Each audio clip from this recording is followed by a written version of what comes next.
اسی لیے عربی میں دو لفظ ہیں، ہمیشہ یاد رکھیں، ایک دو لفظ ہے خنثی اور ایک لفظ ہے مخنث، یہ دو لفظ یاد رکھیں۔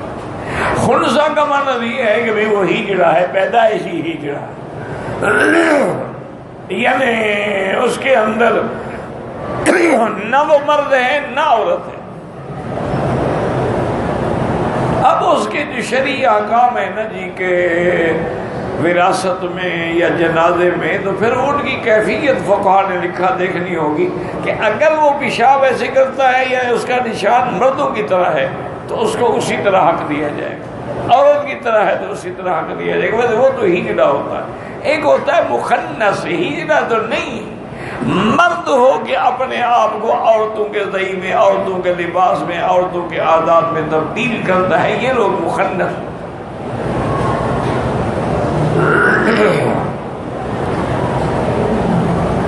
اسی طرح داڑھی مڈانا، یعنی یہ بھی تو ایک اپنی حیت ایک قدرت نے جو پیدا کی اس کو تبدیل کرنے والی بات ہے۔ شیطان نے کہا تھا وَلَيُغَيِّرُنَّ خَلْقَ اللَّهِ، یا اللہ میں تیری بنائی ہوئی چیزوں کو بھی بگاڑ کے رکھ دوں گا۔ تو اللہ نے داڑھی رکھی، یہ منڈوا رہا ہے، تو کس کا کہنا مان؟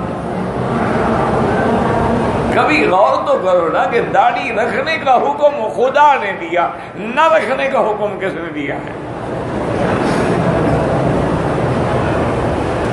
اور تم خدا کو چھوڑ کے کس کی اتباع کر رہے ہیں؟ حضور صلی اللہ علیہ وسلم کی خدمت میں کسرا جو بادشاہ تھا نا فارس کا، حضور نے اس کو خط بھیجا تھا، دعوت دی تھی اسلام کی، لیکن اس بدبخت نے اپنی شاہی اور قوت کے غرور میں حضور کے خط مبارک کو بھی ٹکڑے ٹکڑے کر کے پھینک دیا اور حکم دیا اور وہاں سے چند آدمی بھیجے کہ جائیں اور حضور کو گرفتار کر کے میرے دربار میں پیش کریں، کہ ان کو یہ جرت کیسے ہوئی ہے کہ وہ یہ خط بھیجیں۔ حضور صلی اللہ علیہ وسلم کو آپ بیٹھے ہیں اور ان کے لوگ آئے، وہ جو فوجی تھے جو بھی تھے سفیر وغیرہ، ان کی شکل کا یہ عالم تھا کہ بڑی بڑی مونچھیں تھی اور داڑھی منڈی ہوئی تھی۔ حضور نے چہرہ پھیر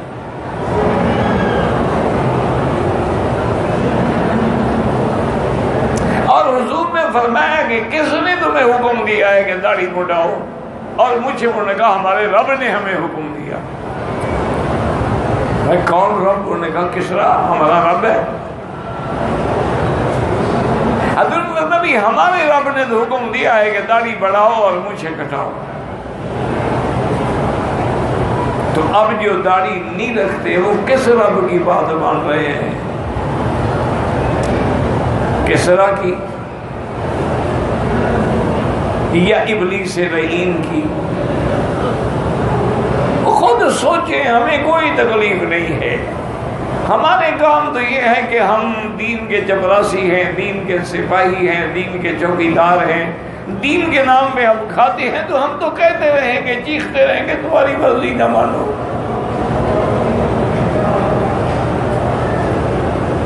انہوں نے کہا جی ہم آپ کو گرفتار کرنے آئے ہیں۔ آپ نے فرمایا مجھے کیا گرفتار کرو گے؟ رات تمہارا بادشاہ تو مر گیا، آپ مجھے کس کے پاس لے جاؤ گے؟ اور حضور نے دعا بھی کی کہ یا اللہ جس نے تیرے پاک نبی کے خط مبارک کی توہین کی ہے مزق ہو تمزیقا، اس کے ملک کو ٹکڑے ٹکڑے کر۔ اللہ کی شان ہے، حضور کی بد دعا ایسی لگی کہ وہ پولیس والے جو بھیجے تھے نا اسے پکڑنے کے لیے، صبح نکلے اور اس کے بعد چل پڑے، ابھی راستے میں تھے، ان کو اطلاع بھی نہیں کہ وہ کسرا جو بادشاہ تھا اس کو اپنے بیٹے نے قتل کر دیا ہے۔ حضور نے جو فرمایا تھا وہ ٹھیک ہے۔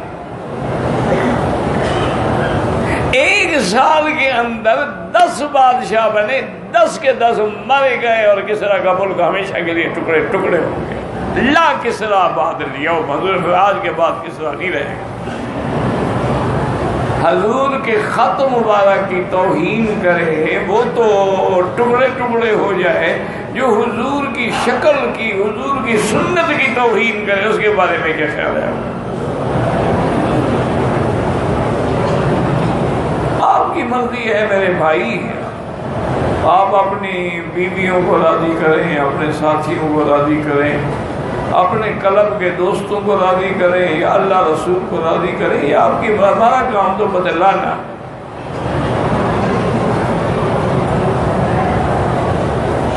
اور پھر یہ بھی یاد رکھنا کہ یہ سنت جو ہے نا داڑھی والی، یہ بات کیا دیتے ہیں، او جی یہ تو سنت ہے نا، کوئی واجب اور فرض تو نہیں ہے۔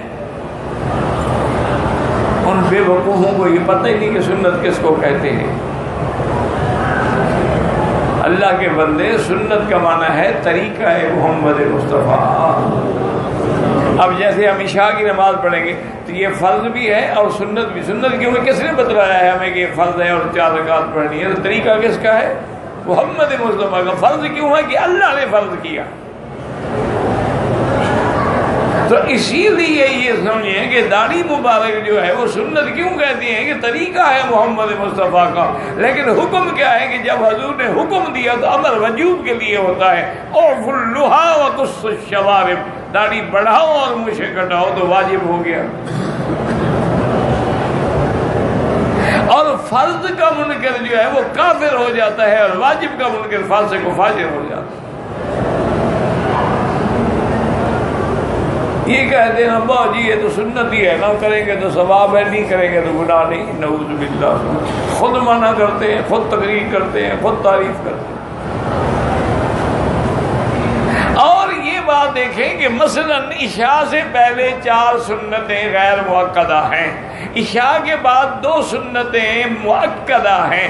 چلو حضور نے پڑھی، 10 منٹ کے بعد ختم ہوگی بات، لیکن داڑھی تو حضور کی ایسی سنت ہے جو آنے کے بعد ہمیشہ حضور کے چہرے کے ساتھ رہی، 1 منٹ کے لیے بھی الگ نہیں ہوئی۔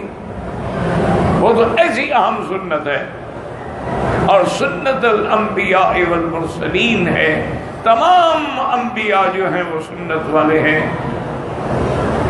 تمام انبیاء جو ہیں وہ داڑھی والے ہیں، تمام صحابہ جو ہیں وہ داڑھی والے ہیں، تمام تابعین، محدثین، مجتہدین، مفسرین، اولیاء اللہ، عباد اللہ الصالحین داڑھی والے ہیں۔ اور قیامت میں اللہ پاک ہر کسی کو اس کے ہم شکل کے ساتھ کھڑا کرے گا۔ داڑھی والے تو ان کے ساتھ کھڑے ہوں گے، بغیر داڑھی والے کس کے ساتھ کھڑے ہوں گے؟ آگے تمہاری مرضی ہے، تمہیں اللہ کے کعبے کا حیا نہیں آیا، محمد مدنی کے روضے کا حیا نہیں آیا، تو مولوی مکی کی تقریر کا حیا آ جائے گا۔ بس ہمارا تو فرض ہے ہم نے کہنا۔ جیسے عطا اللہ شاہ بخاری رحمۃ اللہ علیہ، ہم نے تو خیر بڑھاپے میں زیارت کی ہے، جب بہت کمزور ہو گئے تھے تو فرماتے تھے کہ مولوی مکی ہم کہتے کہتے مر جائیں گے، یہ سنتے سنتے مر جائیں گے، بات وہیں رہے گی جہاں تھی، لیکن ہمیں حکم یہی ہے کہ کہتے رہو۔ انبیاء کی جو نہیں مانی امت نے، انبیاء نے کہنا چھوڑ دیا۔